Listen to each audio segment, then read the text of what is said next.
Anybody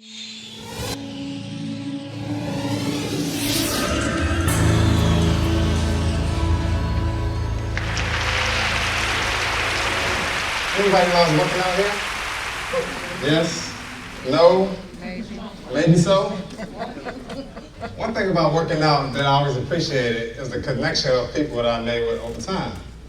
From teammates to co-workers to family and friends to, more specifically, my father. I always recall at a young age my father working out in his bedroom. I used to see him doing push-ups, sit-ups, bicep curls, running around the neighborhoods. I was always admired, I thought that was so cool. By the age of 14, my father bought me my first weight set, and I was thrilled. That was our connection. From there, he showed me different workouts, different exercises that'll make me stronger, faster, and building my endurance. By 2012, my father passed away. He shockingly just came out of this world, and I was so devastated. From there, to deal with the pain and the loss, I did the one thing I knew to do, and that was work out. Hi, my name is McCary. I'm a licensed social worker and trained CPT therapist for the state of Indiana. From there, my workouts were a lot differently. They are way more intense. Instead of going to the gym 3 to 4 times a week, I was going to the gym 6 to 7 times a week. Instead of spending an hour and a half at the gym, I was spending 3 to 4 hours at the gym.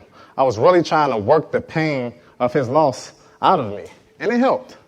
6 years after that, I lost my brother, and I was devastated. How could somebody so young die at such a young age? So what did I do to deal with the pain of his loss? Of course, I worked out, but this time it wasn't as effective. I was still having the pain. I was still sad.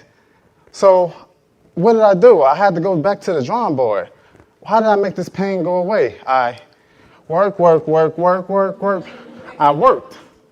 I went back to school to get my master's. I got a license. I took on every client that I could. I received promotions. The pain eventually went away. And from there, I thought, wow, this thing can really work. Losing death and this grief, I'm good with this. But what happened 2 years after that? I lost my mom. That was by far the hardest death I ever had to deal with. From there, I went to the gym. I worked out, but that wasn't working out. In fact, my symptoms got a lot worse. I started drinking more. I started partying more. I started having panic attacks, anxiety attacks. And the worst of them all, I was angry.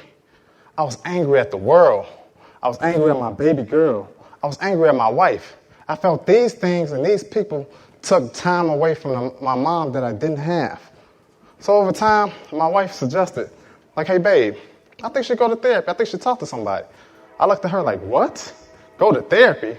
Girl, I'm the best therapist in this world. Who can I possibly go to? From there, I ended up meeting with my mentor. And she agreed, like, yes, Martin, I think you should go to therapy. But she extended it a little further and said, by us being therapists and hearing the sad and traumatic stories that we hear on the daily, we should all be in therapy, and we should continue being in therapy. So I did it. I went to therapy. I met with him, and the first thing that he mentioned is, Martin, you're grieving. And not only are you grieving, but you've been grieving for the last 8 years. What you have been doing is suppressing your emotions, and I've been suppressing my emotions and shying away from the fact that I was sad, and I was sad and hurt. So we went through the different stages of grief. And from there, we did a lot of exercises, a lot of assignments to help me with my grieving process. We went through my childhood, the traumatic experience I had in my childhood, and it worked. Therapy was good. I couldn't wait to tell people that I was in therapy. But what did I get? I didn't get the response I thought I was going to get. I got the side eye, the backlash of, you in therapy? How are you in therapy and you're a therapist? How are you going to somebody and talking about your feelings? That's something women and white people do. That is literally something that I couldn't fathom for the life of me. It was people that would literally judge me for going to therapy. And couldn't figure out how people would be so committed to their careers, They be committed to their finances, their physical health, but not be committed to their psychological health. That's why I admired DeMar DeRozan. He is a professional athlete for the Chicago Bulls, a superstar. He was one of the first athletes to talk about his mental health. He received also the backlash. People couldn't understand how could a millionaire, somebody who's rich, a beloved athlete of the city, be going through therapy. Going through therapy and be depressed. People couldn't understand that. But he talked about how he was also on a road for 2 weeks at a time away from his family. He discussed how he had the pressure of performing every night. He wasn't able to go to the store because of his therapy. Because of his condition and the stresses of his life.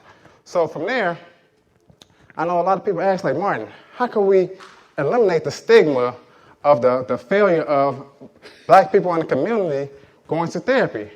How can we eliminate people being ashamed to go to therapy and people that's in therapy not be ashamed to admit they're in therapy? Came up with 3 ideas. The first thing is we have to become comfortable with talking about our feelings. We should have a loved one, another trusted adult. I have a podcast that I run with 3 of my closest friends. On there, we talk about sports, entertainment, politics, movies, you name it. But the first thing that we do on there is we give each other a mental health check. We talk about the highs and lows of our week. And we're openly on air, live, talking about our feelings. Black men talking about our feelings. That's what I feel that we need.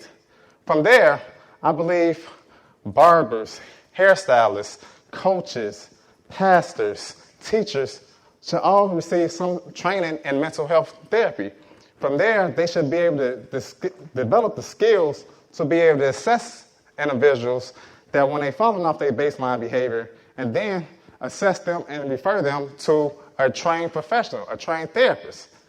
And the last thing, instead of looking at therapists as a failure or looking at therapists as a weakness, we can simply look at therapists that go into therapy as I'm going to the gym for my emotions. It is similar. I am going to the gym for my emotions. I am working out my emotions. Here's an example. On Sundays, I go on a 15-mile bike ride. On Mondays, I go to Zumba with my Z crew. On Tuesdays, I go to the gym, run on the treadmill, perform my chest exercise. On Wednesdays, I see my therapist. On Thursdays, I play basketball.